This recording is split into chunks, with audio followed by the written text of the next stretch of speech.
అందరికీ వందనాలండి. అందరూ బాగున్నారు అనుకుంటున్నాను. ఇప్పటివరకు మనం కీర్తనల గ్రంథం 1 నుంచి 36 అధ్యాయాలు చదువుకున్నాం. ఈ 36 అధ్యాయాల్లో కూడా అసలు ఈ కీర్తనల గ్రంథం దేని గురించి, మంచి చెడుల మధ్య తేడా ఏంటి, యేసుక్రీస్తు వారి గురించిన ప్రవచనాలు, మనం ఏ సమయంలో ఎలా ప్రార్థన చేయాలి, ఇలా ప్రతిదీ కూడా మనం చదువుకుంటూ వస్తున్నాం కదా. ఈరోజు మనం కీర్తనల గ్రంథం 37వ అధ్యాయం నుండి చదువుకుంటూ వెళ్దాం. దావీదు కీర్తన, ఇది కూడా దావీదు కీర్తనే అండి. కాకపోతే అంతకుముందు చదువుకున్న కీర్తనలకి ఈ కీర్తనకి తేడా ఏంటంటే, ఇప్పటివరకు మనం చదువుకున్న కీర్తనలన్నీ కూడా ఆల్మోస్ట్ అన్ని ప్రార్థనలు. కానీ ఈ కీర్తనలు 37వ అధ్యాయం అనేది ప్రార్థన కాదు, ఇది ఒక జ్ఞానానికి సంబంధించిన ఉపదేశం అని మనం చెప్పొచ్చు. ఇప్పటిదాకా చదువుకున్న కీర్తనలో ఆల్మోస్ట్ అన్నీ కూడా ప్రార్థనలు. ఈ 37వ కీర్తన అనేది జ్ఞానానికి సంబంధించింది, ఒక ప్రసంగం, ఒక ఉపదేశంగా మనం అనుకోవచ్చు. చదువుకుంటూ వెళ్దాం. చెడ్డవారిని చూచి నీవు వ్యసన పడకుము, దుష్కార్యములు చేయు వారిని చూచి మత్సర పడకుము. వారు గడ్డి వలె త్వరగా ఎండిపోవుదురు, పచ్చని కూర వలనే వాడిపోవుదురు. ఈరోజు అంతా కూడా మనం ఈ అంశం గురించే చదువుకుంటామండి. ఈరోజు మనం చదువుకోబోయే అంశం ఏంటంటే, ఈ భూమి మీద జీవితం కొంతకాలం మాత్రమే. చెడ్డవాళ్ళు బాగానే ఉన్నారు కదా, వాళ్ళు చెడు చేసినా కానీ బాగా డబ్బు సంపాదిస్తున్నారు కదా, వాళ్ళు ఎదుట వాళ్ళని మోసం చేసినా కానీ ఈ భూమి మీద మంచిగా బ్రతుకుతున్నారు కదా, మనం కూడా ఏదైనా 1-2 చెడ్డ పనులు చేసినా పర్లేదు, మనం కూడా వాళ్ళలాగా బతకాలి అని చెడ్డవాళ్ళని చూసి వ్యసన పడకండి, చెడ్డవాళ్ళని చూసి మత్సర పడకండి, కుళ్ళుకోకండి. ఈ భూమి మీద జీవితం కొద్ది కాలమే ఉంటుంది. వారు గడ్డి వలనే ఎండిపోతారు, పచ్చని కూర తర్వాత రోజుకి ఎలా అయితే వాడిపోద్దో అలాగా వాళ్ళు వాడిపోతారు. అంటే అందరూ కూడా నశిస్తారు అని దాని అర్థం. ఈ భూమి మీద అలాగే ఆలోచిస్తారు కదా చాలామంది. ఒక చిన్న మోసం చేసినా చాలు, ఒక చిన్న దొంగతనం చేసినా చాలు, లేదా ఈ ఒక్కసారికే లంచం తీసుకుంటాను, లేదా ఈ ఒక్కసారికే వ్యభిచారం చేస్తాను. ఈ భూమి మీద చెడు పనులు చేస్తూ ఆనందంగా ఉండే వాళ్ళని చూసి నేను కూడా చెడు పనులు చేస్తాను, అప్పుడు నేను కూడా ఆనందంగా ఉండొచ్చు అన్నట్టుగా మీరు వ్యసన పడకండి, మత్సర పడకండి. ఈ భూమి మీద జీవితం కొంతకాలం మాత్రమే. ఈ కొంతకాలం ఉండే జీవితం కోసం మనం ఆలోచించి తప్పులు చేస్తే శాశ్వత కాలం మనం నరకంలో ఉండాల్సి వస్తుంది. భూమి మీద కొద్ది కాలం శ్రమ పడినా కానీ మనం మంచిగా బ్రతికితే శాశ్వత కాలం మనం పరలోకానికి వెళ్తాం, శాశ్వత కాలం ఆనందంగా ఉంటాం. ఈ భూమి మీద కొద్ది కాలం ఆనందంగా ఉండి తర్వాత శాశ్వత కాలం నరకంలో ఉంటావా? ఈ భూమి మీద కొద్ది కాలం కష్టపడినా పర్లేదు, నేను మాత్రం మంచిగానే ఉంటాను, చెడు చెయ్యను అన్న ఉద్దేశంతో పరలోకంలో శాశ్వత కాలం ఉంటావా? ఏది కావాలో మీరే తేల్చుకోండి. ఈ భూమి మీద చెడ్డవాళ్ళని చూసి, ఆ చెడ్డవాళ్ళ ఆనందాన్ని చూసి మీరు కూడా చెడ్డవాళ్ళలాగా మారకండి అని దావీదు గారు మనకి బోధిస్తున్నారు. రాజకీయ నాయకులు, ఉద్యోగస్తులు ముఖ్యంగా వాళ్ళందరూ కూడా గమనించాలండి. లంచాలు తీసుకోవడమో, ఎదుటి వాళ్ళని మోసం చేయడమో, మనం సంతోషంగా ఉండడానికి ఎదుటి వాళ్ళు బాధపడినా పర్లేదు అన్నట్టుగా మనం అనుకోకూడదు.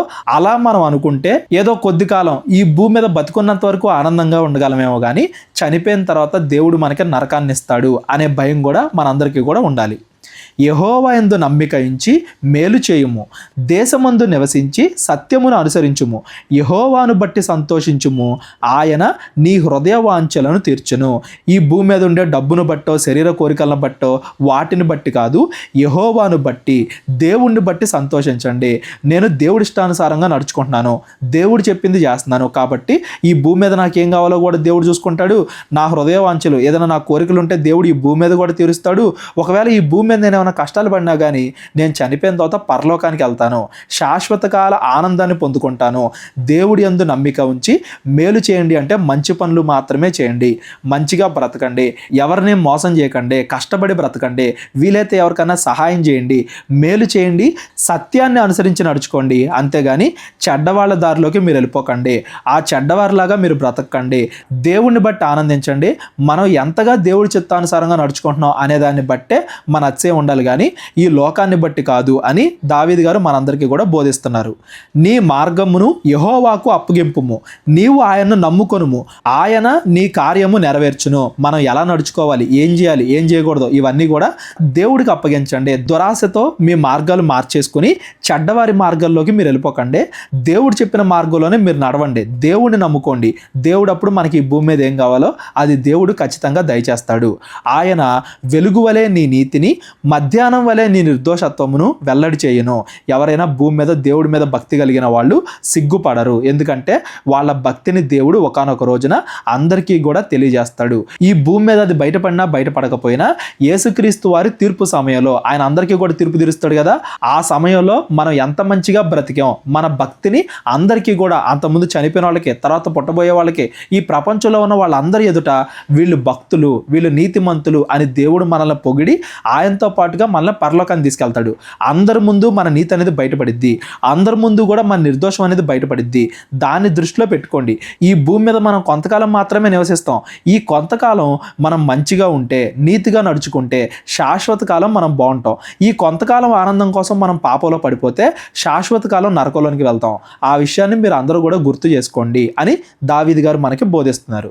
యెహోవా ఎదుట మౌనముగా నుండి ఆయన కొరకు కనిపెట్టుకొనుము. తన మార్గమున వర్ధిల్లు వాణ్ణి చూసి వ్యసన పడకుము. దురాలోచనలు నెరవేర్చుకొని వాణ్ణి చూచి వ్యసన పడకుము. తన మార్గములందు వర్ధిల్లువాడు దురాలోచనలు నెరవేర్చుకునే వాళ్ళు అంటే తప్పు మార్గాల్లో ప్రయాణించి తమ శరీరాశ నేత్రాశ నెరవేర్చుకునే వాళ్ళు. అలాంటి వాళ్ళ మార్గంలోకి మీరు వెళ్ళవద్దు. యవనస్తులు కూడా పక్కనే ఉన్న యవనస్తులు చూసి మోసపోద్దు. వాళ్ళు తప్పు చేసినా కానీ ఆనందంగా ఉన్నారు కదా అని మీరు కూడా తప్పు చేయకండి. పెద్దవాళ్ళు కూడా తప్పు చేసినా కానీ డబ్బు సంపాదించుకుంటున్నారు కదా అని వాళ్ళని చూసి మీరు కూడా డబ్బు సంపాదించుకోవడానికి మోసాలు చేయకండి. మీరు కష్టపడండి, మీరు మంచిగా నడుచుకోండి, దేవుడు మీ జీవితంలో మంచి కార్యం చేస్తాడు. మౌనముగా ఉండుడి అంటే వేచి చూడండి. ఏ సమయంలో మనల్ని ఆశీర్వదించాలో, ఏ సమయంలో మనకి ఏం చేయాలో అవన్నీ కూడా దేవుడికి తెలుసు కదా. అంతకుముందు 34వ అధ్యాయంలో కూడా మనం చదువుకున్నాం. మంచి వాళ్ళ కోసం, నీతిమంతుల కోసం దేవుడు మంచి మంచి కార్యాలు, ఆశీర్వాద కార్యాలు దాచి ఉంచాడని కూడా మనం అంతకుముందు వీడియోలో చదువుకున్నాం. దేవుడు ఖచ్చితంగా ఆశీర్వదిస్తాడు. ఈ భూమి మీద కూడా మనం బాగానే ఉంటాం. కొంతకాలం సహించండి. చెడ్డవాళ్ళని చూసి మీరు కూడా పాపంలో పడిపోకండి. వాళ్ళని చూసి మీరు అత్యాశ పడకండి. కోపము మానుము, ఆగ్రహము విడిచిపెట్టుము, వ్యసన పడకుము, అది కీడుకే కారణము. వెంటనే కోపడ్డం, అందరి మీద కోపడ్డం, వ్యసన పడ్డం, ఇవన్నీ కూడా కీడుకే కారణాలు.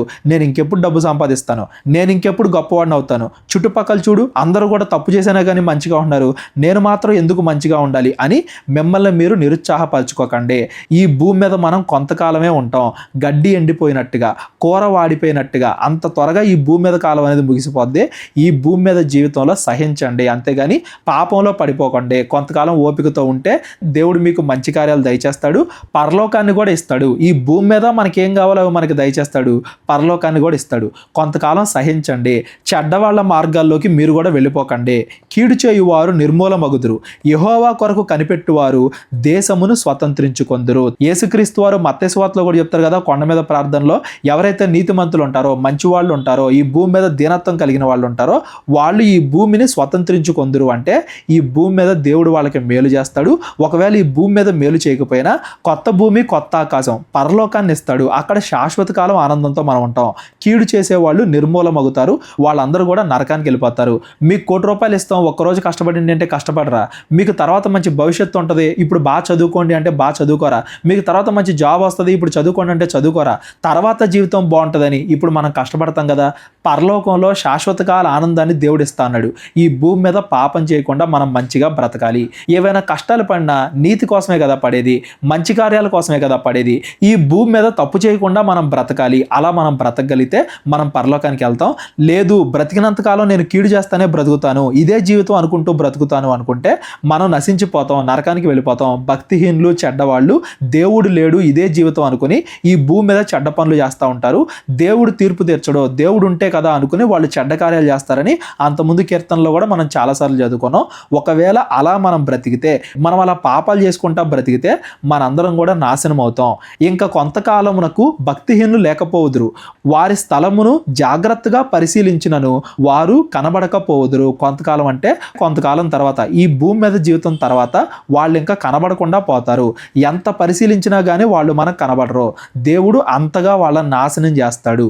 దీనులు భూమిని స్వతంత్రించుకొందురు, బహుక్షేమము కలిగి కలిగి సుఖించెదరు. క్షేమం కూడా కాదంట, బహుక్షేమము. దేవుడు లెక్కలేనంత ఆనందం. అసలు ఆ పరలోకంలో ఎంత ఆనందం ఉంటుందో కూడా తెలీదు. అంత ఆనందాన్ని దేవుడు మనకు దయచేస్తాడు. దీనత్వం కలిగిన దీన హృదయులు ఈ భూమిని స్వతంత్రించుకుంటారు. కేవలం ఈ భూమి మీదని కాదండి, కొత్త భూమి కొత్త ఆకాశమైన పరలోకం గురించి మాట్లాడుతున్నాడు. చనిపోయిన తర్వాత మాత్రమే ఆనందంగా ఉంటామని కాదండి, ఈ భూమి మీద కూడా మనం దేవుడి రాజ్యాన్ని వెతికితే ఈ భూమి మీద మనకి ఏ అవసరమో, ఆస్తి ఆరోగ్యం ఏ అవసరమో అవి దేవుడు దయచేస్తాడు. నేను పాపం చేయలేదు కదా అని మన హృదయానికి కూడా చాలా ఆనందం ఉంటుంది. గిల్ట్ ఉండదు. ఏదో తప్పు చేసామే అని మన హృదయం మనల్ని గద్దించదు. తప్పు చేసిన వాళ్ళని చూడండి, వాళ్ళ తప్పు ఎప్పుడు కూడా వాళ్ళకి గుర్తొస్తూ ఉంటుంది. అది తప్పు అని వాళ్ళ హృదయం ఎప్పుడు చెబుతూ ఉంటుంది. మనం పాపం చేయకుండా మంచిగా ఉంటే, ఏదైనా పాపం చేసినప్పుడు దేవుడి దగ్గర క్షమాపణ పొందుకుంటే మన హృదయానికి, మన మనసుకి ఎంత మనశ్శాంతి వస్తుంది, ఎంత విశ్రాంతి దొరుకుతుంది, ఎంత నెమ్మదితో మన హృదయం ఉంటుంది అనేది ఆలోచించండి. ఈ భూమి మీద ఎవరైతే మంచిగా ఉంటారో వాళ్ళు బహుక్షేమాన్ని పొందుకుంటారు, బహు సుఖాన్ని పొందుకుంటారు, పరలోకాన్ని వాళ్ళు పొందుకుంటారు. భక్తిహీనులు నీతిమంతుల మీద దురాలోచన చేయుదురు, వారిని చూచి పండ్లు కొరుకుదురు. అయ్యో మేము కూడా మంచిగా ఉంటే బాగుండేదే, ఆ నీతిమంతులు భూమి మీద కష్టాలు పడినా కానీ పరలోకానికి వెళ్ళారే అని చెప్పి నరకంలో వాళ్ళందరూ కూడా పండ్లు కొరుకుదురు. నరకంలో పండ్లు కొరుక్కుంటారు అంటే మేము భూమి మీద మంచిగా బ్రతికితే బాగుండేదే అని వాళ్ళు అప్పుడు ఫీల్ అవుతారు. నరకానికి వెళ్ళిన తర్వాత ఫీల్ అవుతారు అని దాని అర్థం. మనం నరకానికి వెళ్ళిన తర్వాత ఫీల్ అవ్వకూడదు. ఈ భూమి మీద ఉన్నప్పుడే దాన్ని గుర్తించాలి. ఈ భూమి మీద ఉన్నప్పుడే మనం తప్పు చేయకూడదు, మంచిగా బ్రతకాలి, పరలోకానికి వెళ్ళాలి అనేది ఇక్కడే మనం గుర్తించాలి. ఒక్కసారి నరకానికి వెళ్ళిపోయిన తర్వాత అయ్యో నేను బ్రతికితే బాగుండేదే, అయ్యో నేను తప్పు చేయకుండా బ్రతికితే బాగుండేదే అని అప్పుడు మనం నాలుగు కొరుక్కోవడం వల్ల, అప్పుడు మనం పండ్లు కొరుక్కోవడం వల్ల ఏ ఉపయోగం లేదు అనేది కూడా ఈ మాటలను బట్టి మనం గమనించాలి. వారి కాలము వచ్చుచుండుట ప్రభువు చూచుచున్నాడు, వారిని చూచి ఆయన నవ్వుచున్నాడు. ఇంకెంతకాలం పాపం చేస్తారో చేయండి, నేను లేననుకుని ఇంకెంతకాలం విరవీగుతారో వేగండి. దీనులను దరిద్రులను పడదోయుటకై, యథార్థముగా ప్రవర్తించు వారిని చంపుటకై భక్తిహీనులు కత్తి దూసి ఉన్నారు, విల్లు ఎక్కుపెట్టి ఉన్నారు. ఆ భక్తిహీనులు చెడ్డవాళ్ళు ఏం చేస్తున్నారంట, భూమి మీద మంచి వాళ్ళకి హాని కలిగిస్తున్నారు, మంచి వాళ్ళని చంపుతున్నారు, మంచి వాళ్ళని ఇబ్బంది పెడుతున్నారు, వాళ్ళని తిడుతున్నారు, కొడుతున్నారు, చంపుతున్నారు. వారి కత్తి వారి హృదయములోనే దూరును, వారి విండ్లు విరవబడును. భూమి మీద వాళ్ళు ఎంతమందిని ఇబ్బంది పెట్టారో, ఎంతమందిని వాళ్ళు తిట్టుకున్నారో అవన్నీ కూడా వాళ్ళ మీదకే వస్తాయి. మంచి వాళ్ళని దోచుకోవాలి, మంచి వాళ్ళని అమాయకుల్ని మోసం చేయాలని ఆ భక్తిహీనులు అనుకున్నారు కదా, వాళ్ళందరూ కూడా నరకానికి వెళ్ళిపోతారు. వాళ్ళు చేసిన చెడు కార్యాలు మరలా వాళ్ళ మీదకే వస్తాయి. ఈ భూమి మీద ఎంతకాలం మీరు మారకుండా మనసు మార్చుకుంటా బ్రతుకుతారో బ్రతకండి, నేను వస్తున్నాను మీకు తీర్పు తీరుస్తాను అన్నట్టుగా దేవుడు వాళ్ళని చూసి నవ్వుచున్నాడు. వాళ్ళ అజ్ఞానాన్ని బట్టి దేవుడు వాళ్ళకి తీర్పు తీర్చడానికి వస్తున్నాడు అని దాని అర్థం. నీతిమంతునికి కలిగినది కొంచెమే అయినను బహుమంది భక్తిహీనులకున్న ధన సమృద్ధి కంటే శ్రేష్టము. చాలామంది చెడ్డవాళ్ళకి కొన్ని వేల కోట్ల ఆస్తి ఉండొచ్చు, దాని అంతటికంటే ఒక్క నీతిమంతుడి యొక్క నీతి, కొంచెం విశ్వాసం ఉన్నా కానీ అది చాలా శ్రేష్టము. దేవుడి మీద మనకి భక్తి కొంచెం ఉన్నా కానీ అది కొన్ని వేల కోట్ల కంటే శ్రేష్టము. ఈ విషయాన్ని గుర్తించాలి. భూమి మీద ఉన్నప్పుడు మనం దాన్ని గుర్తించట్లేదేమో, భూమి మీద ఉన్నప్పుడు మనం దాన్ని అర్థం చేసుకోవట్లేదేమో. ఈ భూమి మీద కొంతకాలం మాత్రమే మనం బ్రతుకుతాం. గడ్డి ఎండిపోయినట్టు, కూర వాడిపోయినట్టు ఈ భూమి మీద జీవితం అనేది ముగియబోతుంది. దేవుడు రెడీగా ఉన్నాడు, రాకడ దగ్గరలోనే ఉంది, దాన్ని గుర్తించండి. భక్తిహీనుల బాహువులు విరవబడును, నీతిమంతులకు యెహోవాయే సంరక్షకుడు. చెడ్డవాళ్ళకి తీర్పు తీర్చాలన్నా, మంచి వాళ్ళకి న్యాయం తీర్చాలన్నా అది దేవుడే చేస్తాడు. అది అంత దూరంగా లేదు, దాన్ని గుర్తించండి. నిర్దోషుల చర్యలను యెహోవా గుర్తించుచున్నాడు, వారి స్వాస్థ్యము సదాకాలము నిలుచును. నేను మంచి చేస్తున్నా కానీ నాకు గుర్తింపు రావట్లేదే, ఎవరో కూడా నా మంచిని గుర్తించట్లేదే అని మనుషుల వైపు చూడకండి. దేవుడు ఖచ్చితంగా గుర్తిస్తాడు. మనం ఏ చిన్న మంచి పని చేసినా, ఏ చిన్న పాపానికి మనం దూరంగా ఉండాలని ప్రయత్నించినా, మనం ఏమనుకున్నామో, మన హృదయంలో ఏముందనేది దేవుడు గుర్తిస్తాడు. మనం ఎంత మంచిగా బ్రతుకుతున్నాం, చెడుకి ఎంత దూరంగా ఉంటున్నాం అనేది మనుషులు గుర్తించకపోయినా, లోకం గుర్తించకపోయినా దేవుడు గుర్తిస్తాడు. అది సదాకాలము నిలిచేలాగా, సదాకాలము మనం ఆనందంగా ఉండేలాగా దేవుడు చూసుకుంటాడు. ఆ బాధ్యతని దేవుడు తీసుకుంటాడు. ఈ భూమి మీద జీవితం కొంతకాలమే అనే విషయాన్ని మీరు అందరూ కూడా గుర్తించండి. ఆపత్కాలమందు వారు సిగ్గునందరు, కరువు దినముల్లో వారు తృప్తి పొందురు. ఆపత్కాల సమయాలు వచ్చినా, కరువు సమయాలు వచ్చినా, అంటే దేవుడి తీర్పు వచ్చినా కానీ నీతిమంతులు రక్షింపబడతారు. నీతిమంతుల్ని దేవుడు ఎప్పుడు కూడా రక్షిస్తాడు. దేవుడు రక్షిస్తాడు అనే నమ్మకం ఉంచండి చాలు దేవుడి మీద. ఈ భూమి మీద విషయాలు చూసి మీరు మోసపోకండి. ఈ భూమి మీదే జీవితం అనుకుని మిమ్మల్ని మీరు మోసం చేసుకోకండి. భక్తిహీనులు నశించిపోవుదురు, యెహోవా విరోధులు మేత భూముల సొగసును పోలి ఉన్నారు. అది కనబడకపోవునట్లు వారు పొగవలే కనబడకపోదురు. పొగ ఎలా అయితే ఎంతసేపు కనబడి అంతలో మాయమైపోద్దో, మేత భూముల్లాగా ఒక రోజున చాలా మంచిగా కనపడతాయి, ఇంకో రోజుకి వెళ్ళిపోయేసరికి ఖాళీకి కనపడతాయి. భక్తిహీనులు కూడా అలాగే ఉంటారు. ఈ భూమి మీద వాళ్ళు ఏదో కొంతకాలం మాత్రమే ఆనందంగా ఉంటారు, శాశ్వత కాలం వాళ్ళు నశిస్తారు. ఈ కొంతకాలాన్ని చూసి మీరు మోసపోకండి, మీరు కూడా చెడ్డవాళ్ళలాగా మారిపోకండి. భక్తిహీనులు అప్పు చేసి తీర్చక యుందురు, నీతిమంతులు దాక్షిణ్యము కలిగి ధర్మమిత్తురు. అటువంటి పరిస్థితి వస్తుంది. భక్తిహీనులకి ఏమీ లేకపోయే పరిస్థితి, నీతిమంతులకు అన్నీ ఉండే పరిస్థితి వస్తుంది. పైన చదువుకున్నాం కదా, భక్తిహీనులు కొంతకాలం భూమి మీద ఆస్తిపరులుగా ఉన్నట్టు కనబడతారు అని చెప్పి. ఆ పరిస్థితి మొత్తం మారిపోద్ది అని దేవుడు చెప్తున్నాడు. యెహోవా ఆశీర్వాదము నొందిన వారు భూమిని స్వతంత్రించుకొందురు, ఆయన శపించిన వారు నిర్మూలమగుదురు. చెడ్డవాళ్ళని దేవుడు నిర్మూలన చేస్తాడు, అంటే నరకాన్ని ఇస్తాడు వాళ్ళకి. ఆశీర్వాదము నొందిన వారు స్వతంత్రించుకొందురు అంటే భక్తులు పరలోకాన్ని పొందుకుంటారు అని దాని అర్థం. ఒకని నడత యెహోవా చేతనే స్థిరపరచబడును, వాని ప్రవర్తన చూచి ఆయన ఆనందించును. యెహోవా అతని చేయి పట్టుకుని ఉన్నాడు గనుక అతడు నేలను పడినను లేవలేక ఉండడు, అంటే ఖచ్చితంగా లెగుస్తాడు. ఎందుకంటే దేవుడు మన చెయ్యి పట్టుకుంటున్నాడు కాబట్టి, దేవుడు మన తోడుండి మనల్ని నడిపిస్తాడు కాబట్టి. అప్పుడప్పుడు మనం ఏమైనా కష్టాలు పడినా, అప్పుడప్పుడు శ్రమల్లో మనం పడినా కానీ మనం బాధపడాల్సిన పని లేదు. దేవుడు మనల్ని తిరిగి లేపుతాడు, దేవుడు మరలా మనకి ఆనందాన్ని కలగజేస్తాడు. మన నడత దేవుడే స్థిరపరుస్తున్నాడు. మన జీవితంలో ఎప్పుడు ఏం జరగాలనేది దేవుడే చూస్తాడు. మన ప్రవర్తన మనం మంచిగా నడుచుకుంటే ఆయన ఆనందిస్తాడు, దాన్ని బట్టి మనం దీవిస్తాడు అనేది గుర్తుపెట్టుకోవాలి. అంత ముందే కదా యోబు గ్రంథం మనం చదువుకున్నాం. యోబు గారికి శ్రమలు వచ్చినప్పుడు కూడా యోబు మంచిగా ఉన్నదాన్ని బట్టి దేవుడు ఆనందించాడు. ఆ కష్టం పోయిన తర్వాత అంతకంటే ఎక్కువగా యోబుని ఆశీర్వదించాడు. మనం కూడా దేవుడి మీద నమ్మకం పెట్టుకుని ఉండాలి. కష్టాలు వచ్చినప్పుడు మీరు చెడ్డవాళ్ళలాగా మారిపోకండి, దేవుడి మీద నమ్మకం పెట్టుకోండి. మన జీవితంలో ఏ సమయంలో కష్టాలు ఇవ్వాలో, ఏ సమయంలో మనకి సుఖాలు ఇవ్వాలో అవన్నీ కూడా దేవుడికి తెలుసు కదా. దేవుడిని నమ్మండి, దేవుడి ఇష్టానుసారంగా నడుచుకోండి. నేను చిన్నవాడే యుంటిని, ఇప్పుడు ముసలివాడనే ఉన్నాను, అయినను నీతిమంతులు విడవబడుట గాని వారి సంతానము భిక్షమెత్తుట గాని నేను చూచి ఉండలేదు. నా చిన్నతనం నుండి చూస్తున్నాను, ఇప్పుడు నేను ముసలివాడినేనంటే దావీదు గారు ఏమీ బాగా ముసలి వయసులో ఈ కీర్తన రాస్తున్నాడని కాదండి. దావీదు గారు తన జీవితం అంతా గమనించింది ఏంటంటే, నీతిమంతులు మంచివాళ్ళు అప్పుడప్పుడు కష్టాలు పడినా కానీ దేవుడు వాళ్ళని విడిచిపెట్టడు. దేవుడు వారిని, వారి కుటుంబాలని, వారి సంతానాన్ని దేవుడు ఖచ్చితంగా నిలబెట్టుకుంటాడు. ఈ భూమి మీద దేవుడి రాజ్యాన్ని, నీతిని వెతికే వాళ్ళకి ఏం అవసరమో దేవుడికి తెలుసు. సమయానుకూలంగా అవి వాళ్ళకి దయచేస్తాడు. ఒకవేళ మనం మంచిగా ఉంటే, ఒకవేళ మనం ఏదైనా పాపం చేసాం అనుకోండి, దానికి శిక్ష కూడా ఇస్తాడు దేవుడు. ఈ భూమి మీద ఇస్తాడు. మనం ఇంకా ఎప్పటికీ మారకుండా అలాగే ఉంటే నరకానికి కూడా మనం వెళ్తాం. కానీ ఎవరన్నా రాజ్యాన్ని, నీతిని వెతికే నీతిమంతులు, దేవుడి మీద భయభక్తులు కలిగిన వాళ్ళు ఉంటే దేవుడు వాళ్ళని ఖచ్చితంగా ఆశీర్వదిస్తాడు. ఈ భూమి మీద వాళ్ళకి ఏం కావాలో దేవుడు చూసుకుంటాడు. తర్వాత కూడా శాశ్వత కాల ఆనందమైన పరలోకాన్ని ఇస్తాడు. ఈ భూమి మీద జీవితం కొద్ది కాలమే కదా, దీన్ని చూసి మీరు అందరూ కూడా మోసపోకండి అని దావీదు గారు మనందరికీ కూడా వివరిస్తున్నారు. దినమెల్ల వారు దయాళురై అప్పు ఇచ్చుచూ ఉందురు, వారి సంతానపు వారు ఆశీర్వదింపబడరు. ఇవన్నీ కూడా పోలిక రూపంలో చెప్తున్నారు. నీతిమంతులు బాగుంటారు, వాళ్ళు ఏం కోరుకుంటున్నారో దేవుడు వాళ్ళకి దయచేస్తాడు అన్నట్టుగా పోలిక రూపంలో చెప్తున్నాడు. కీడు చేయుట మాని మేలు చేయుము, అప్పుడు నీవు నిత్యము నిలిచెదవు. పైన చెడ్డవాళ్ళు వెంటనే నశిస్తారని చదువుకున్నాం కదా.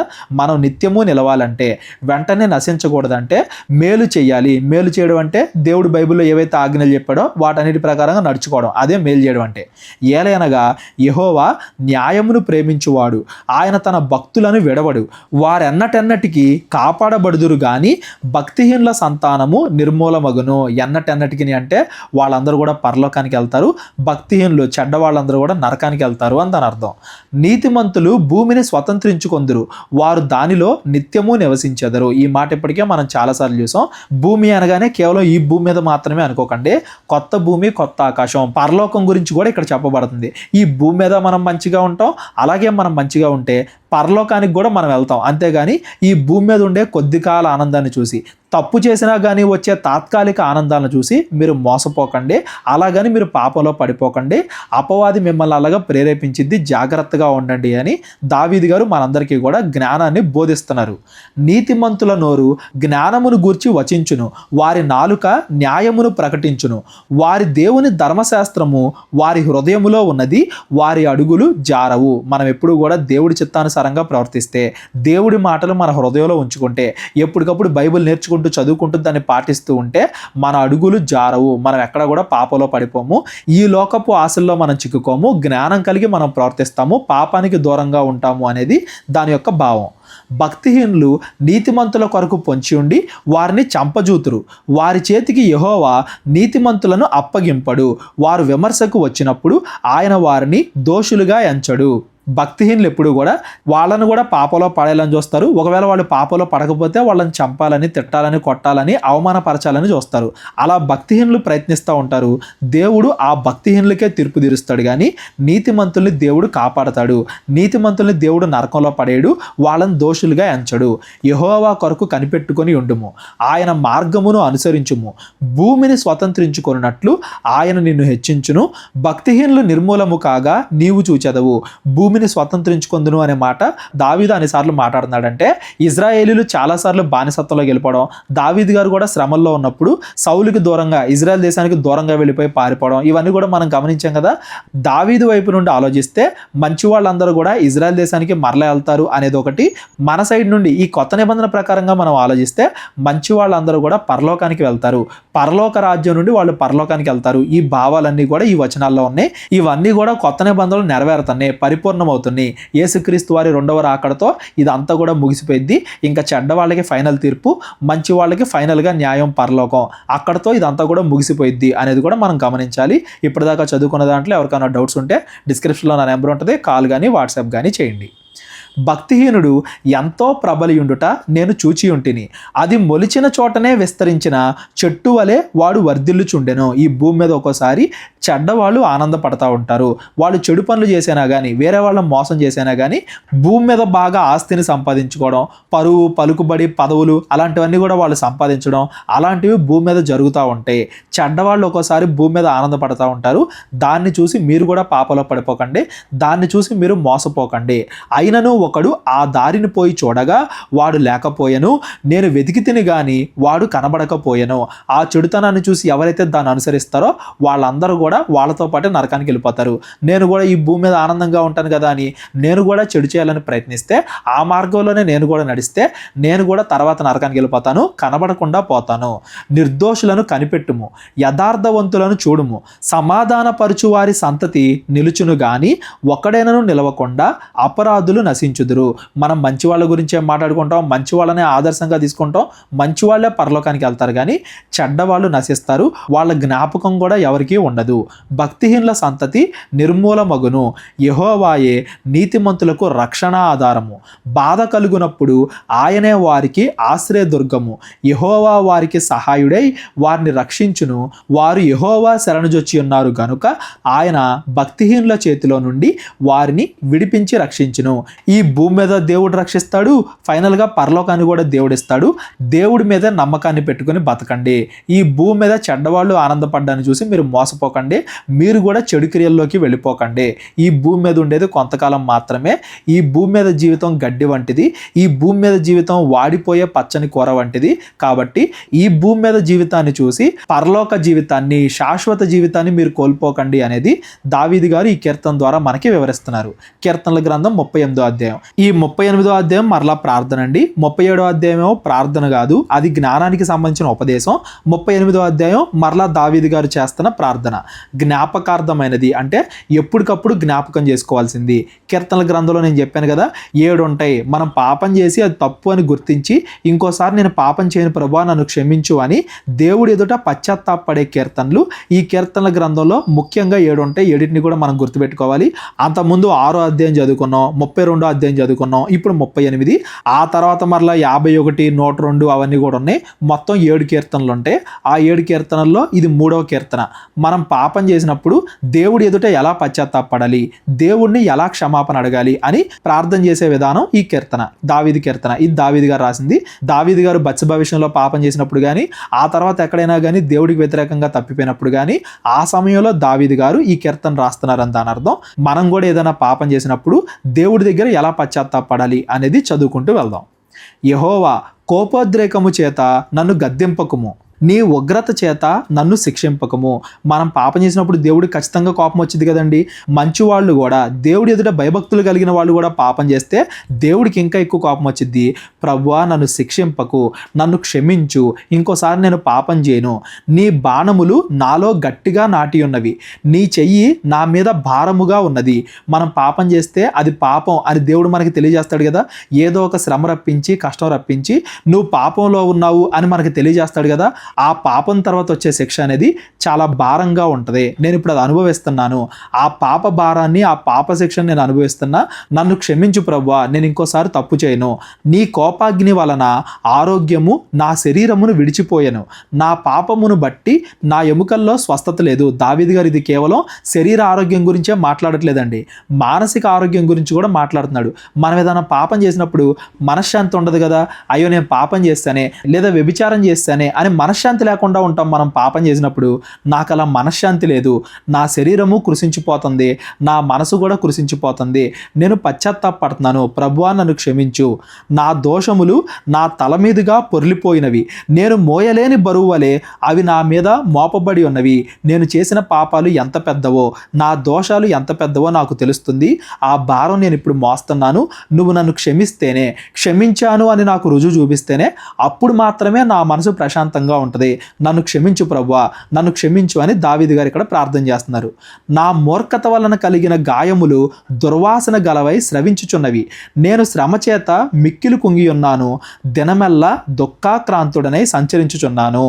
ఇదేదో గాయాలు అంటే శరీర గాయాలని కాదండి. యోబు గారికి వచ్చినట్టుగా శరీర గాయాలు కాదు. నా పాపము, నా మూర్ఖత్వం వల్ల నేను చేసిన పాపము, ఇప్పుడు దాని శిక్షను నేను అనుభవిస్తున్నా. ఆ పాపానికి తగిన ప్రతిఫలాన్ని నేను అనుభవిస్తున్నా. అంతకుముందు కీర్తనలో కూడా మనం చదివాం. పాపం చేసేటప్పుడు అది బాగానే ఉంటుంది. ఆ పాపము అందరికీ తెలిసి దేవుడు అందరి ఎదుట దాన్ని పెట్టినప్పుడు అప్పుడు మనం సిగ్గుపడతాం. అప్పుడు దాని యొక్క తీవ్రతను మనం తెలుసుకుంటాం. దావీదు గారు కూడా బత్షెబా విషయంలో పాపం చేసినప్పుడు అప్పుడు దాన్ని గుర్తించలా. నాతాను ప్రవక్త ఎప్పుడైతే చెప్పాడో అప్పుడు దాని తీవ్రతను గుర్తించాడో అప్పుడు పశ్చాత్తాపడ్డాడు. మన పాపం అందరి ముందు వెల్లడి చేయబడిన తర్వాత దాని ప్రత్యావసానాలు, దాని బరువు అప్పుడు మనం మోసేటప్పుడు దాని యొక్క తీవ్రత మనకు అర్థమైద్ది. నేను ఎంత పాపం చేశానో నాకు అర్థమవుతుంది. దాని యొక్క ప్రతిఫలాన్ని నేను ఇప్పుడు అనుభవిస్తున్నా. ఈ శ్రమ వల్ల నేను కుంగిపోతున్నాను. నేను దుఃఖాక్రాంతుడనై ఉన్నాను. శ్రమ వల్ల మాత్రమే కాదు, నేను పాపం చేశానే అనే పశ్చాత్తాపం వల్ల. ఇక్కడ మీరు ఇంకోటి కూడా గుర్తుపెట్టుకోవాలండి. నిజమైన నీతిమంతులే పశ్చాత్తాపడతారు. చెడ్డవాళ్ళు పాపం చేసినప్పుడు దాన్ని గుర్తించకుండా, ఇది తప్పు అని గుర్తించకుండా ఇంకా పాపం చేసుకుంటూ వెళ్ళిపోతారు. మనం పశ్చాత్తాపడితేనే మనం మంచి వాళ్ళం. మన హృదయంలో ఏదో తప్పు చేసాం అన్న గిల్ట్ మనకుండి దేవుణ్ణి క్షమాపణ అడగాలి అన్న మనసు మనకు వస్తుందంటే ఖచ్చితంగా మనం పశ్చాత్తాపడుతున్నాము అంటే మనం నీతిమంతులము. దేవుడు మనల్ని రక్షించడానికి మరొక అవకాశాన్ని మనకి ఇస్తున్నాడు అని దాని అర్థం. దావీదుని దేవుడు శిక్షించాడు అంటే దావీదు మీద దేవుడు కేవలం కోపడ్డాడని కాదు. దావీదు మరలా పశ్చాత్తాపడి నీతిమంతుడిగా ఎదగాలి. పడ్డాడు కదా మళ్ళా లెగాలి అన్న ఉద్దేశంతో దేవుడు ఇంకొక అవకాశాన్ని ఇస్తున్నాడు అని దాని అర్థం. నీతిమంతులకి దేవుడు ఇంకొక అవకాశం ఇచ్చేటప్పుడు, ఆ పాపం నుండి బయటపడే అవకాశం దేవుడు ఇచ్చేటప్పుడు శ్రమలు కలుగుతాయి. ఆ పాపం యొక్క తీవ్రత మనకు తెలిసిద్ది. మనం ప్రార్థన చేయాలి. ప్రభువా నేను పశ్చాత్తాపడుతున్నాను, ఇది గుర్తించాను, ఇది ఎంత పెద్దదో, నా పాపం ఎంత ఘోరమైందో నేను గుర్తించాను, దీని నుండి నన్ను క్షమించు, నన్ను విడిపించు, నా మనసుకు మరలా ప్రశాంతత దయచేయి అని చెప్పి దావీదు గారు ప్రార్థన చేస్తున్నారు. మనం కూడా ఏ విషయమైనా, డబ్బు విషయంలో అయినా, ఎదుటి వాళ్ళని తిట్టే విషయంలో అయినా, సహోదరుల విషయంలో అయినా, తల్లిదండ్రుల విషయంలో అయినా, వ్యభిచారం విషయంలో అయినా, పిల్లల విషయంలో అయినా, ఎక్కడైనా మనం ఏదైనా తప్పు చేసినప్పుడు మనం కూడా దేవుణ్ణి క్షమాపణ అడగాలి. దేవుడి ఎదుట పశ్చాత్తాపడాలి. మన పాపము ఎంత పెద్దదో మనం గుర్తించాలి అనేది ఈ పదాల ద్వారా, ఈ అధ్యాయం ద్వారా మనం నేర్చుకోవాలి.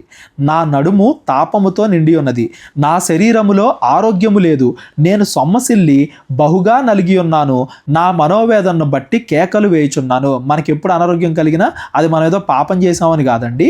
యోబు జీవితాన్ని కూడా మనం చూసాం కదా. యోబు పాపం చేయకపోయినా కానీ యోబుకు అనారోగ్యం వచ్చింది. ఇక్కడ దావీదు చెబుతున్న విషయం అలాంటిది కాదు. దావీదు పాపానికి ప్రతిఫలంగా దావీదు పడుతున్న శ్రమ మనకు అర్థమవుతుంది కదా. వేరే వాళ్ళకి అర్థమైనా అర్థం కాకపోయినా మనకు అర్థమైంది కదా. మనకి ఇప్పుడు కలుగుతున్న శ్రమ, మనకి ఇప్పుడు వస్తున్న అనారోగ్యం మనం ఏదైనా తప్పు చేయడం వల్ల వచ్చిందా లేదా దేవుడి పరీక్ష నిమిత్తం వచ్చిందా అనేది మనకు అర్థమైంది కదా.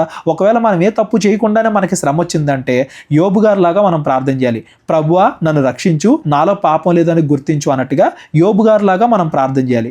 ఒకవేళ మనం పాపం చేయడం వల్లే మనకి ఏదైనా శ్రమ వస్తే దావీదు గారిలాగా ప్రభువా ఈ శ్రమ నేను ఆ పాపం చేయడం వల్ల వచ్చింది, నాకు అర్థమైంది, ఇంకోసారి నేను పాపం చేయను, నేను మంచిగా నడుచుకుంటా, నేను మారతాను, ఇప్పుడు నన్ను క్షమించు, నాకు రక్షణ కలగజేయి, ఈ శ్రమని నా నుండి దూరం చేయి, ఇక మీద నేను మంచిగా బ్రతుకుతాను అన్నట్టుగా దావీదు గారిలాగా ప్రార్థన చేయాలి.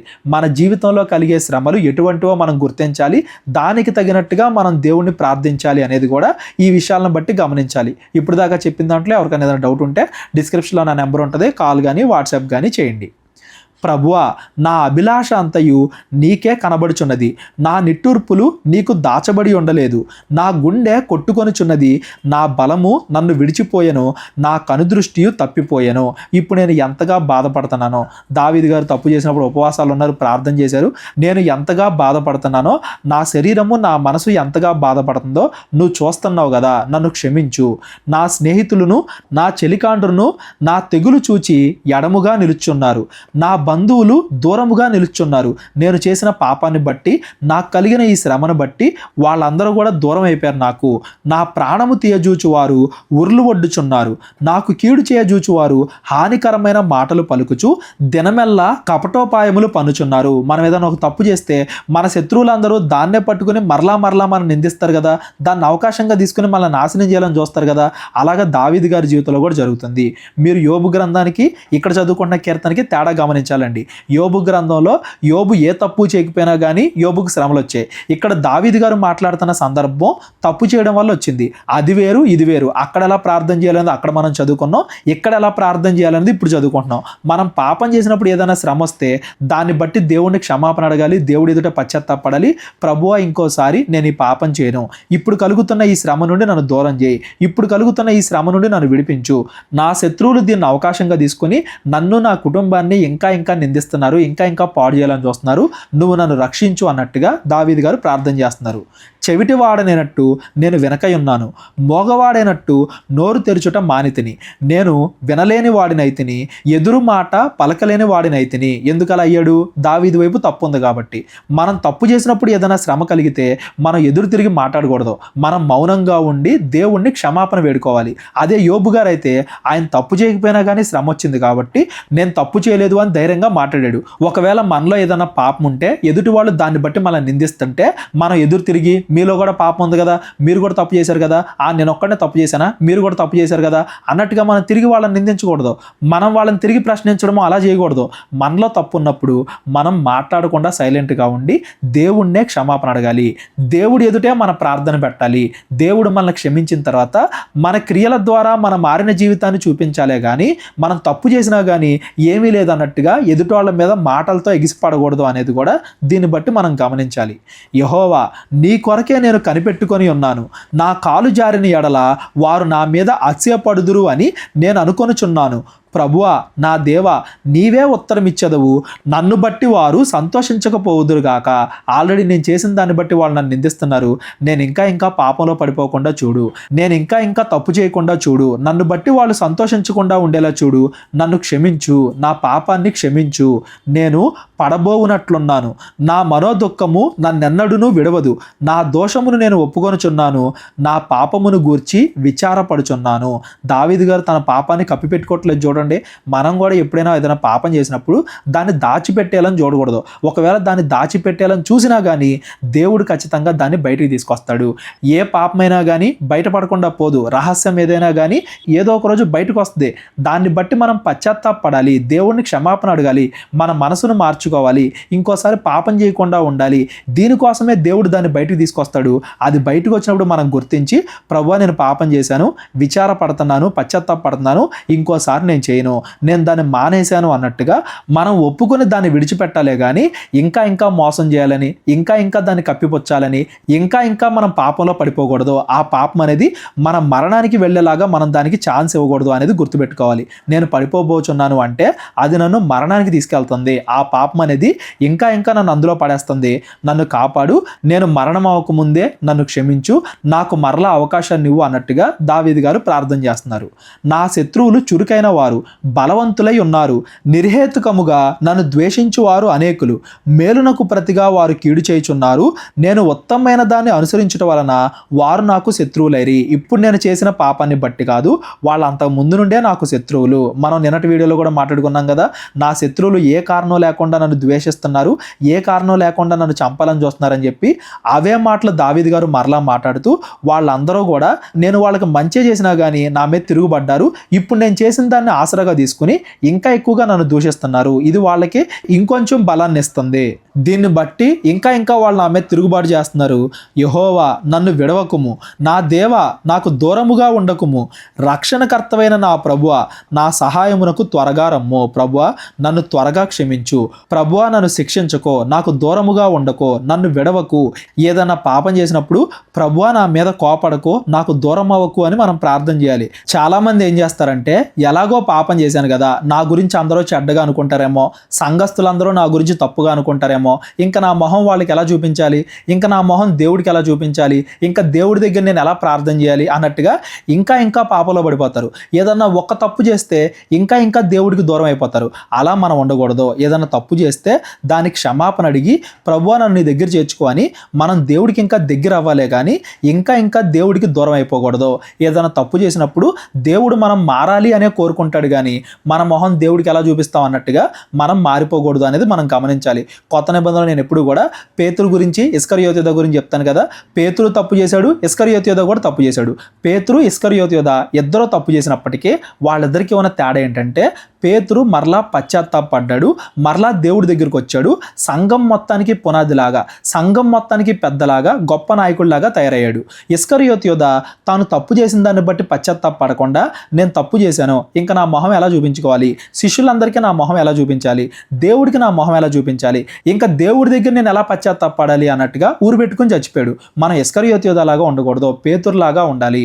తప్పు చేసినప్పుడు మారు మనసు పొంది ఇంకా దేవుడికి దగ్గర అవ్వాలే కానీ ఇంకోసారి ఆ తప్పు చేయకుండా ఉండడానికి ప్రయత్నించాలే కానీ చేసిన తప్పును బట్టి ఇంకా దూరం అయిపోవడమో, చేసిన తప్పును బట్టి ఇంకా సంఘానికి దూరం అయిపోవడమో, చేసిన తప్పును బట్టి ఇంకా మనల్ని మనం పాపులుగా మార్చుకోవడమో అలా చేయకూడదు అనేది ఈ 38వ కీర్తన ద్వారా మనం నేర్చుకోవాలి. 37వ కీర్తనలోనేమో ఈ జీవితం కొద్ది కాలమే అనే జ్ఞానాన్ని బోధించారు దావీదు గారు మనకి. ఆ కొద్ది కాలం ఉండే జీవితంలో మనం ఒకవేళ తప్పు చేస్తే దేవుణ్ణి క్షమాపణ అడగాలి అనేది 38వ కీర్తనలో దావీదు గారు మనకి వివరించారు. 38వ కీర్తనలో దావీదు గారు చేసిన ప్రార్థన ద్వారా మనం పశ్చాత్తాపడాలి. ఎందుకంటే శాశ్వతమైన పరలోకాన్ని మనం పొందుకోవాలి కాబట్టి. భూమి మీద ఏదైనా తప్పు చేసినా కానీ మనం పశ్చాత్తాపడితే మనకి పరలోకం వస్తుంది. ఈ భూమి మీద జీవితం కొద్ది కాలమే కాబట్టి ఇంకా పాపం చేస్తూ మనం ఉండకూడదు. చివరిలోనైనా, మన జీవితం చివరిలోనైనా కానీ ఖచ్చితంగా మనం మారు మనసు పొందాలి, పరలోకాన్ని పొందుకోవాలి అనేది 38వ అధ్యాయం నుండి మనం గమనించాలి. ఎవరెవరైతే పాప క్షమాపణ పొందుతారో వాళ్ళు మాత్రమే పరలోకానికి అర్హులు అనేది కూడా 38వ కీర్తన నుండి మనం గుర్తుపెట్టుకోవాలి. ఈరోజు 39వ కీర్తన కూడా చదువుకుందాం. రేపటి నుండి 40వ కీర్తన నుండి చదువుకుందాం. ప్రధాన గాయకుడైన యెదూతూను అనే వ్యక్తి మనకి దినవృత్తాంతాల గ్రంథంలో కనపడతారు. దావీదు యొక్క ఆస్థానంలో దేవాలయంలోని సంగీత బాధ్యతలు, దేవాలయంలో పాటలు పాడడం అవన్నీ కూడా చూసుకోవడానికి ఉంటారు కదా. ఆ ప్రధాన గాయకుల్లో యెదూతూను ఒకడు. దేవాలయం దగ్గర పాటలు పాడే వాళ్ళలో ప్రధాన గాయకుడైన యెదూతూనుకి, ఆ యెదూతూను యొక్క సంతానం, యెదూతూను యొక్క వంశం నుండి ఎవరెవరైతే వస్తారో దేవాలయం దగ్గర పాటలు పాడడానికి వాళ్ళందరికీ కూడా ఈ కీర్తన అప్పగింపబడింది అని దాని అర్థం. ఇది కూడా దావీదు గారు రాసిన కీర్తనే. నా నాలుకతో పాపము చేయకుండునట్లు నా మార్గములను జాగ్రత్తగా చూచుకొందును. భక్తిహీనులు నా ఎదుట ఉన్నప్పుడు నా నోటికి చిక్కము ఉంచుకొందును అనుకొంటిని. 38వ అధ్యాయంలోనేమో పాపం చేస్తే ఎలా పశ్చాత్తాపడాలి అని మనం చదువుకున్నాం కదా. 39వ అధ్యాయంలో ఏం చేస్తానో, ఏం మాట్లాడుతానో, ఏ మార్గంలో నడుస్తున్నావు అనేది ఎప్పటికప్పుడు మనల్ని మనం పరీక్షించుకుంటూ ఉండాలి. ఇది మంచా కాదా అని ఎప్పటికప్పుడు మనల్ని మనం పరీక్షించుకుంటూ ఉండాలి. భక్తిహీనులు, చెడ్డవాళ్ళ దగ్గర మనం ఉన్నప్పుడు మాట్లాడకుండా ఉండాలి. నోటికి చిక్కము అంటే భక్తిహీనుల దగ్గర ఏమేం మాట్లాడకూడదు. ఒకవేళ చెడ్డవాళ్ళతో మనం ఉంటే మనం కూడా చెడ్డగా తయారైపోయే ప్రమాదం ఉంది కాబట్టి భక్తిహీనుల దగ్గర మనం చాలా జాగ్రత్తగా ఉండాలి. నేను ఏమీ మాట్లాడక మౌనినైతిని, క్షేమము గూర్చేనను పలకక నేను మౌనముగా నుంటిని, అయినను నా విచారము అధికమాయను. క్షేమం గురించి కూడా మాట్లాడలేదంట చెడ్డవాళ్ళ దగ్గర. ఎందుకు? అక్కడతో మొదలయ్యి అది వేరే రకంగా మారిద్దేమో. చెడ్డవాళ్ళతో మనం సహవాసం చేయకూడదు. ఏదో కొంచెమే కదా, ఇక్కడికే కదా, అక్కడికే కదా, ఇలాగే అలాగే కదా అన్నట్టుగా కొద్దిగా కూడా చెడ్డవాళ్ళతో మనం సహవాసం చేయకూడదు అనేది దావీదు జీవితం నుండి మనం నేర్చుకోవాలి. అయినను దావీదు గారికి ఎందుకు విచారం కలుగుతుందంట, అయినను దావీదు గారికి ఎందుకు బాధ కలుగుతుందంట, చదువుకుంటూ వెళ్దాం. నా గుండె నాలో మండుచూ ఉండెను, నేను ధ్యానించుచుండగా మంట పుట్టెను, అప్పుడు నేను ఈ మాట నోరారా పలికితిని. దావీదు గారికి బాధ ఎక్కువైంది. దావీదు గారికి నా గుండెలో మండు అంటే దావీదు గారికి కోపం ఎక్కువైంది. నేను ధ్యానించుచుండగా మంట పుట్టానంటే ప్రశాంతత లేదు. దావీదు గారికి బాధ ఎక్కువైంది, దావీదు గారికి కోపం ఎక్కువైంది, దావీదు గారికి ప్రశాంతత లేదు. ఎందుకు? ఆ టైంలో దావీదు గారు ఏం మాట్లాడారంట? యెహోవా నా అంతము ఎట్లుండినది అని, నా దినముల ప్రయాణము ఎంతైనది అని నాకు తెలుపుము, నా ఆయువు ఎంత అల్పమైనదో నేను తెలుసుకొనగోరుచున్నాను. నా దినముల పరిమాణము నీవు బెత్తడంతగా చేసి ఉన్నావు, నీ సన్నిధిని నా ఆయుష్కాలము లేనట్టే ఉన్నది. ఎంత స్థిరుడైనను ప్రతివాడు కేవలము వట్టి ఊపిరి వలె ఉన్నాడు. ఈ 4-5 వచనాలు అనేవి చాలా ముఖ్యమైనవండి. మనం అంతకుముందు 37వ అధ్యాయంలో కూడా చదువుకున్నాం కదా, ఈ భూమి మీద జీవితం కొద్ది కాలమే అని చెప్పి ఆ కొద్ది కాలాన్ని మనం ఎలా చూడాలి, ఆ కొద్ది కాలం గురించి ఎలా ఆలోచించాలి. ప్రభువా, ఇంకా నేను ఎన్ని దినాలు బతుకుతానో, ఇంకా నేను ఎంతకాలం బతుకుతానో నాకు తెలియజేయి. ఈ దినముల పరిమాణం కొద్దిగానే, నేను కొద్ది కాలమే బతుకుతాను నాకు తెలుసు, అయినా కానీ అది ఎంతకాలము, నేను వెంటనే చచ్చిపోతానా ఇంకొద్ది రోజులు బతుకుతానా నాకు తెలియజేయ అన్నట్టుగా దావీదు గారు ప్రార్థన చేస్తున్నారు. ఇదంతా కూడా ఎందుకంటే ఈ భూమి మీద జీవితం కొద్ది కాలమే అని మనం గుర్తించి మనంత ముందు ఏదైనా పాపం చేస్తే దానికి పశ్చాత్తాపడాలి. ఇంకా ఏమేం మంచి పనులు చేయాలో మనం చూసుకోవాలి. చేసిన పాపానికి పశ్చాత్తాపడడానికి, మనం చనిపోయే ముందే క్షమాపణ పొందుకోవడానికి, ప్రభువా నాకు ఇంకొంచెం సమయం ఇవ్వు, నేను పశ్చాత్తాపడుతున్నాను, నేను ఇక మీదట మంచిగా నడుచుకుంటాను, నేను ఇంకోసారి పాపం చేయను, ఇప్పుడు దాకా చేసిన పాపాలను బట్టి నన్ను శిక్షించుకో, ఇప్పుడే నన్ను చంపేసి ఇప్పుడే నాకు నరకం ఇవ్వకో, నాకు ఇంకొద్ది కాలం ఇవ్వు, నేను మారతాను, నేను మంచిగా నడుచుకుంటాను అన్నట్టుగా దావీదు గారు ప్రార్థన చేస్తున్నారు. నా దినముల లెక్కెంతో నాకు తెలియజేయి, నేను ఇంకా ఎంతకాలం బతుకుతానో నాకు తెలియజేయి అంటే, ఈ లోకంలో కొద్ది కాలమే జీవితం అని నాకు తెలుసు, ఈ లోకంలో నేను మార్చుకోవాల్సినవన్నీ మార్చుకుంటాను, నేను పాపం చేసిన వాటికి పశ్చాత్తాపడతాను, నేను పరలోకానికి వెళ్తాను అని వాటన్నిటిని బట్టి ప్లాన్ చేసుకుంటున్నాడు అని దాని అర్థం. దీని యొక్క భావం ఏంటంటే, మనం కూడా మన జీవితకాలం కొద్దిగానే అని గుర్తించి, మనం రేపొద్దున చచ్చిపోతామేమో, ఎల్లుండి చచ్చిపోతామేమో, ప్రభువా నాకు తెలియజేయి అని చెప్పి మనం మారు మనసు పొంది, ప్రభువా నన్ను క్షమించు అని మనం చేసిన పాపాలకి దేవుణ్ణి వేడుకొని, మనం పశ్చాత్తాపడి బాప్తిసం పొంది రక్షణ పొంది మనం దేవునిలో నడవాలి. మన దినాల లెక్క కొద్దిగానే, అది కొద్దిగానే అని మనం గుర్తించి వీలైనంత త్వరగా మారు మనసు పొందాలి, వీలైనంత త్వరగా పరిస్థితులన్నింటినీ కూడా చక్కబెట్టుకోవాలి అనేది దావీదు గారు ఈ మాటల ద్వారా చెబుతున్న భావం. మనుషులు వట్టి నీడ వంటి వారే తిరుగులాడుదురు, వారు తొందరపడుట గాలికే కదా, వారు ధనము కూర్చుకొందురు గాని అది ఎవనికి చేజిక్కునో వారికి తెలియదు. గాలి వంటి వాళ్ళం కదా మనం, కొద్ది కాలమే ఉండేవాళ్ళం కదా, నీడ వంటి వాళ్ళం కదా, అది ఎప్పుడు కూడా ఒకేలా ఉండదు కదా, పొద్దున కనబడితే రాత్రికి మాయమైపోద్ది. నీడ వంటి వాళ్ళం, గాలి వంటి వాళ్ళం, ఇది కొద్ది కాలమే ఈ జీవితకాలం, ఈ భూమి మీద మనం బతికేది కొద్ది కాలమే అని గుర్తించి దేవుడు చెప్పినట్టుగా చేయండి, దేవుడి దగ్గర పశ్చాత్తాపడండి. అంతేగాని ధనం కూర్చుకోవడం కోసమో, ఈ లోకంలో ఏదేదో సంపాదించుకోవడం కోసమో ఆ కొద్ది కాలమే ఉండే జీవితాన్ని వ్యర్థం చేయకండి అని దాని భావం. ప్రభువా, నేను దేని కొరకు కనిపెట్టుకొందును, నిన్నే కదా నేను నమ్ముకొని ఉన్నాను, నా అతిక్రమములన్నింటి నుండి నన్ను విడిపింపుము, నీచులకు నన్ను నిందాస్పదముగా చేయకుము, దాన్ని చేసినది నీవే గనుక నోరు తెరవక నేను మౌని అయి ఉంటిని. అంతకుముందు పాపం చేసిన దాన్ని బట్టి పశ్చాత్తాపడ్డాడు కదా దావీదు గారు. నేను తప్పు చేసినప్పుడు నేను మారు మాట్లాడకుండా, ఎదుటి వాళ్ళ దగ్గర నా తప్పేమీ లేదు అన్నట్టుగా నేను మరలా వాళ్ళని తిట్టకుండా నేను పశ్చాత్తాపడ్డాను, నన్ను విడిపింపు, నా అతిక్రమముల నుండి, నా తప్పుల నుండి నన్ను క్షమించు, నా కొద్ది కాలమే, నాకు అర్థమవుతుంది నా జీవితకాలం కొద్ది కాలమే, ఈలోపే నన్ను క్షమించు, ఈలోపే నేను మారు మనసు పొందుతున్నాను, అందరికీ కూడా నన్ను ఒక చెడ్డవానిలాగా చూపించుకో, నేను మంచివాళ్ళలాగా మారదాం అనుకుంటున్నాను అని దావీదు గారు ప్రార్థన చేస్తున్నారు.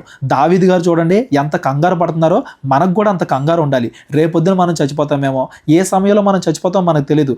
భూకంపాలని, యాక్సిడెంట్ అని, సడన్గా హార్ట్ అటాక్లు వస్తున్నాయి, సడన్గా కరెంట్ షాకులు తగులుతున్నాయి, బయటికి వెళ్తే మళ్ళీ తిరిగి వస్తామో లేదో మనకే తెలియదు, ఎప్పుడు ఏం జరిగిద్దో నాకు తెలియదు. ప్రభువా, నా దినాలు చాలా తక్కువ అని నాకు తెలుసు, నన్ను ఈలోపే క్షమించు, నన్ను ఈలోపే బాగు చేయి, నన్ను ఈలోపే మంచివాడిగా మార్చు అని దావీదు గారు వేడుకుంటున్నారు. ఎందుకంటే పరలోకాన్ని మిస్ అయిపోతానేమో, పరలోకాన్ని దూరం చేసుకొని నరకానికి వెళ్ళిపోతానేమో అని దావీదు గారికి భయం. అందుకే నన్ను క్షమించు ప్రభువా అని వేడుకుంటున్నాడు.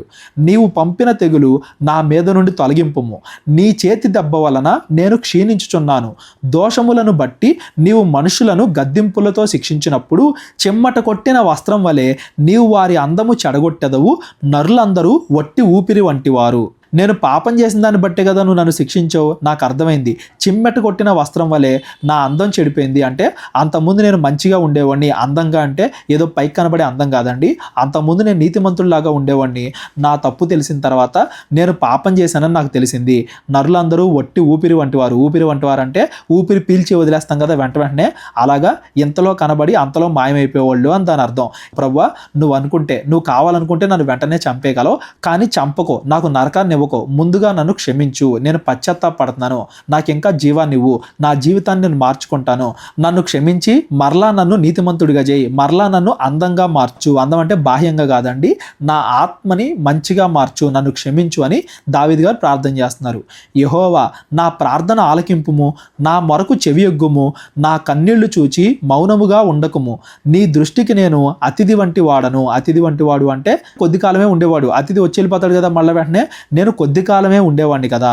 నా పితరులందరి వలె నేను పరవాసినే ఉన్నాను. పరవాసి అంటే మనందరం కూడా ఈ భూమి మీద నివసిస్తున్నాం కదా, అతిథి వలె నివసిస్తున్నాం కదా. ఇంతలో కనబడి అంతలో మాయమైపోవడమే కదా. దావీదు గారు చూడండి ఎంత జ్ఞానంతో మాట్లాడుతున్నారో.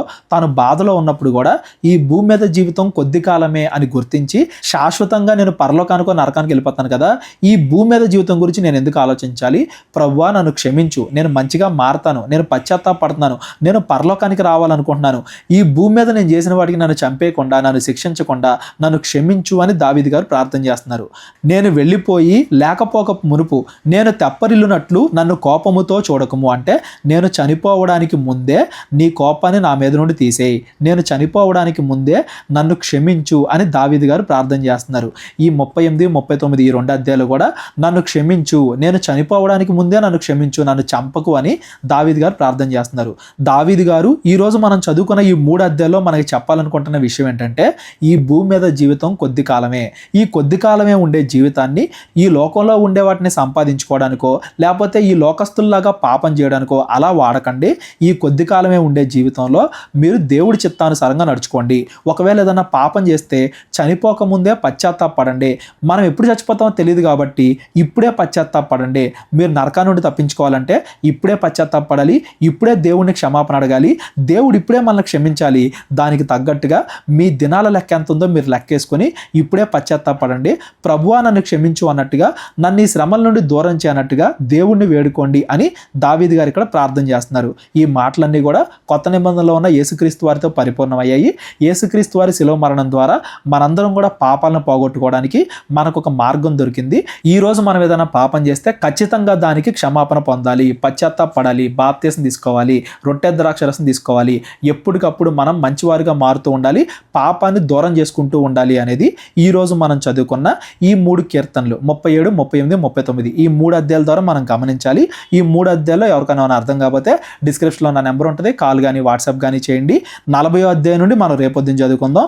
మా పరిచయం గురించి ప్రార్థించండి. ప్రేరేపణ కలిగిన వాళ్ళు మీ కానుకల ద్వారా మమ్మల్ని బలపరచండి. అందరికీ వందనాలు. దేవుడు మిమ్మల్ని అందరినీ కూడా దీవించి ఆశీర్వదించును గాక. అందరికీ వందనాలండి. కేవలం 30 వీడియోస్లో బైబిల్ నేర్చుకోండి అనే ఎంతో విలువైన ఈ కోర్స్ జస్ట్ ₹1 మీకు కావాలి అంటే మీ పేరు, మీ ఊరు ఈ నెంబర్కి వాట్సాప్ చేయండి. ఈ కోర్సులో ఏ విషయాలు ఉంటాయో ముందుగానే తెలుసుకోవడానికి ఈ వీడియో పాస్ చేసి టాపిక్స్ అన్నీ చదువుకోండి.